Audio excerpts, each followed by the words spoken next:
好，来继续来看台南市有一个2岁小男童，风送病院的时阵有脑震荡甲肚水过的症状。囡仔的父母讲，是小男童行路跋倒去磕着头，送落来去洗身区才来出代志。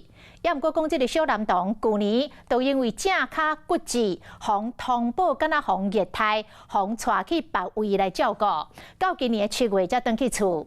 社会局顶个月去访视的时阵，发现这个小男童的身躯阁有滚啊大的乌青经血。本来昨要阁去看这个囡仔，想袂到囡仔昨就往生了。检方认定这囡仔亲生父母涉嫌苦毒，向法院申请收押禁见。饭店的监视器翕到查甫囡仔老爸为电梯出来了后，赶紧对门口行过。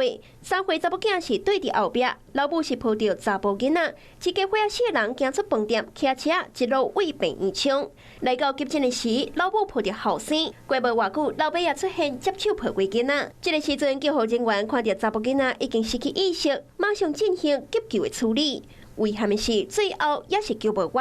医生表示，查甫囡仔送病院时，头壳有脑震荡，也有肚子的现象，身躯顶也有伤。头部、身体还有四肢都有淤青，然后有伤口。病院怀疑讲有苦毒囡仔情形来通报，警方也马上展开调查。是讲查甫囡仔老爸母讲后生是行路去弄着头，刷落来洗身躯的时阵酸水才出代志。不过警方看记录发现讲查甫囡仔伫111年4月，都因为正脚骨折，互通报疑似是受到苦毒。社会局进行安置，今年7月才回去厝。从去年的4、5、6、7月到现在为止，尤其到9月呢，我们每个月至少都访视2次到3次以上。根据警方调查，查甫囡仔32岁姓陈的老爸和43岁姓谢的老母，住伫市区一间饭店套房。饭店人员表示讲，常常因为因房间内吵闹，去互其他房客投诉。就是骂声比较明显。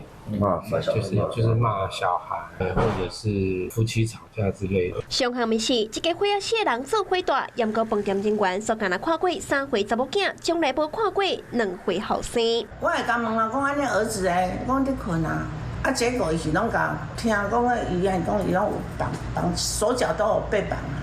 业者佮透露，当期查甫囡仔老爸母查甫人无透露，拢是靠查某人做房无工，不过经济状况也是不好，已经欠5万块的厝税。针对这边发生安尼事件，饭店嘛是真着惊，规件案件嘛已经移送地检署侦办。成年人故意对儿童犯伤害致死等罪嫌，犯嫌重大，向法院申请羁押禁见。到底这个查甫囡仔先怎过身？是不是因为防苦毒致死死亡？也是爱等检察官收验了后才会当知影。Hello， 我是庄慧琪。想要抢先掌握最及时的新闻资讯吗？赶快订阅、按赞、开启小铃铛，锁定华视新闻 YouTube 频道。